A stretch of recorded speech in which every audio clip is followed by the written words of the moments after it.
Shalom, selamat pagi Bapak Ibu yang dikasihi dan diberkati oleh Tuhan. Ada sukacita memenuhi ruang hati kita, bahwa kembali kita dipertemukan dengan sabda kebenaran Tuhan pagi hari ini. Pertolongan kita adalah dalam nama Tuhan, pencipta langit dan bumi. Kasih karunia dan damai sejahtera Allah menyertai kamu sekalian. Amin. Kita akan membaca bahagian firman Tuhan menurut Renungan Harian Toraya, edisi Selasa 1 Februari 2022, yang terambil dari 2 Raja-Raja pasal 5 ayat 1 sampai 14. Sebelumnya mari kita satu di dalam doa. Kita berdoa.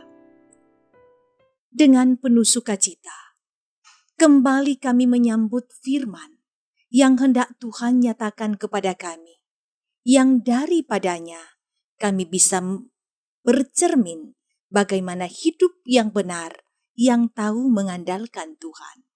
Bersabdalah Tuhan, umat-Mu telah sedia mendengarkan firman-Mu. Dalam Kristus Yesus kami berdoa. Amin.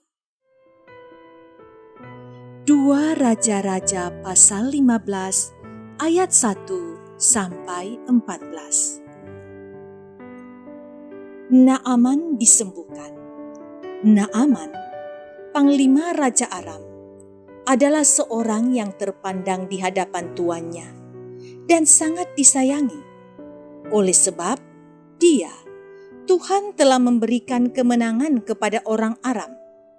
Tetapi orang itu, seorang pahlawan tentara, sakit kusta. Orang Aram pernah keluar bergerombolan dan membawa tertawan seorang anak perempuan dari negeri Israel. Ia menjadi pelayan pada istri Naaman. Berkatalah gadis itu kepada nyonyanya, "Sekiranya tuanku menghadap nabi yang di Samaria itu, maka tentulah nabi itu akan menyembuhkan dia dari penyakitnya." Lalu pergilah Naaman memberitahukan kepada tuannya, katanya, "Begini-beginilah dikatakan oleh gadis yang dari negeri Israel itu." Maka kata Raja Aram, "Baik, pergilah, dan aku akan mengirim surat kepada Raja Israel." Lalu pergilah Naaman membawa sebagai persembahan 10 talenta perak dan 6.000 shekel emas dan 10 potong pakaian. Ia menyampaikan surat itu kepada Raja Israel yang berbunyi, "Sesampainya surat ini kepadamu, maklumlah kiranya bahwa aku menyuruh kepadamu Naaman pegawaiku, supaya engkau menyembuhkan dia dari penyakit kustanya." Segera sesudah Raja Israel membaca surat itu, dikoyakkannyalah pakaiannya serta berkata, "Allahkah aku ini yang dapat mematikan dan menghidupkan, sehingga orang ini mengirim pesan kepadaku supaya kusembuhkan seorang dari penyakit kustanya? Tetapi sesungguhnya, perhatikanlah dan lihatlah, ia mencari gara-gara terhadap aku." Segera sesudah didengar Elisa, abdi Allah itu, bahwa Raja Israel mengoyakkan pakaiannya, dikirimkannyalah pesan kepada raja, bunyinya, "Mengapa engkau mengoyakkan pakaianmu? Biarlah ia datang kepadaku, supaya ia tahu bahwa ada seorang nabi di Israel." Kemudian datanglah Naaman dengan kudanya dan keretanya, lalu berhenti di depan pintu Elisa. Elisa menyuruh seorang suruhan kepadanya mengatakan, "Pergilah mandi 7 kali dalam sungai Yordan, maka tubuhmu akan pulih kembali, sehingga engkau menjadi tahir." Tetapi pergilah Naaman dengan gusar sambil berkata, "Aku sangka bahwa setidak-tidaknya ia datang keluar dan berdiri dan memanggil nama Tuhan Allahnya, lalu menggerak-gerakkan tangannya di atas tempat penyakit itu. Dan dengan demikian, ia menyembuhkan penyakit kustaku. Bukankah Abana dan Parpat, sungai-sungai Damsyik, lebih baik dari segala sungai di Israel? Bukankah aku dapat mandi di sana dan menjadi tahir? Kemudian berpalinglah ia dan pergi dengan panas hati. Tetapi pegawai-pegawainya datang mendekat serta berkata kepadanya, "Bapak, seandainya nabi itu menyuruh perkara yang sukar kepadamu, bukankah Bapak akan melakukannya? Apalagi sekarang, ia hanya berkata kepadamu, mandilah dan engkau akan menjadi tahir." Maka turunlah ia membenamkan dirinya 7 kali dalam sungai Yordan, sesuai dengan perkataan abdi Allah itu. Lalu pulihlah tubuhnya kembali seperti tubuh seorang anak, dan ia menjadi tahir. Firman Tuhan. Amin.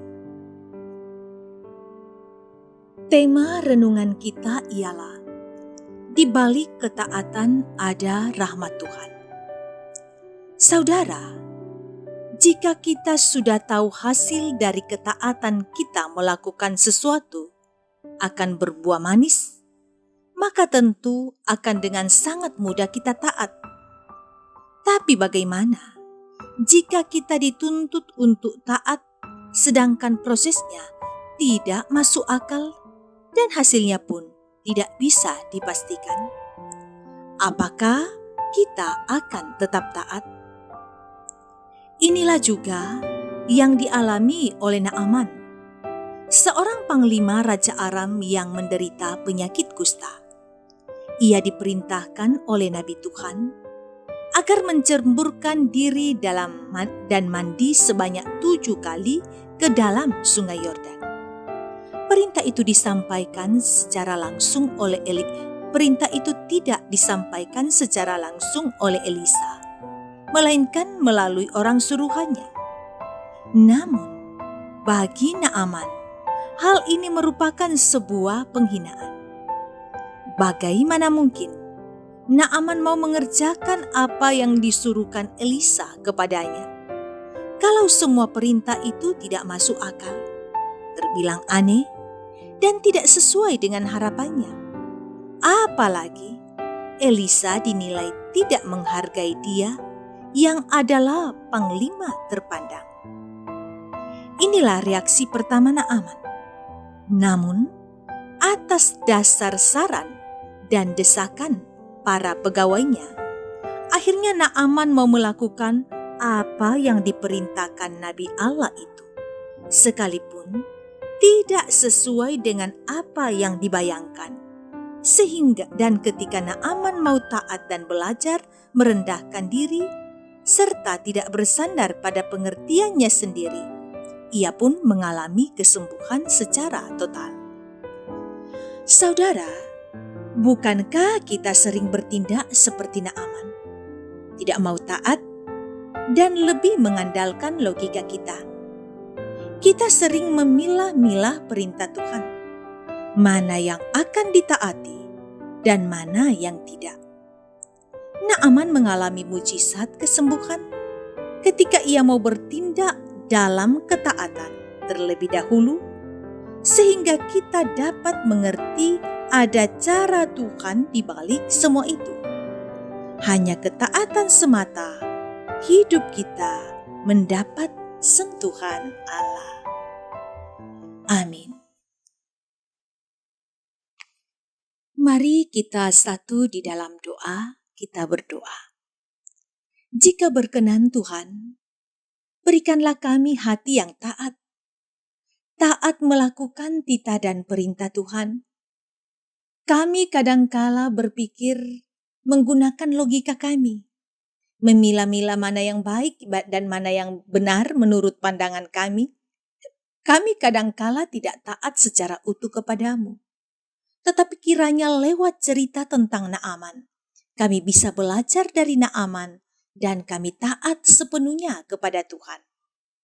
Mohon Tuhan, hari ini tetap Engkau berjalan bersama dengan kami, sehingga yang baik yang Tuhan kenan itu yang kami lakukan.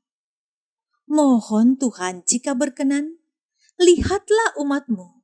Mungkin ada di antara bagian umat-Mu yang sakit yang sementara mengikuti ibadah ini, ataupun bagian keluarga mereka yang sakit. Lawat, berikan pengharapan, nyatakan kekuatan iman, dan berikan kesembuhan. Termasuk mereka yang mengalami rupa-rupa pergumulan yang lain, yang hanya Tuhan yang tahu, berikan kepastian Tuhan ada untuk mereka.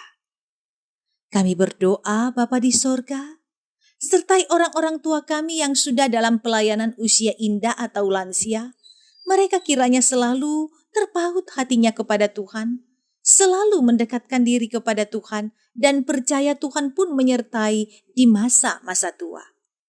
Mohon Tuhan, Engkau ada dalam harapan-harapan rencana yang dialami oleh anak-anak-Mu.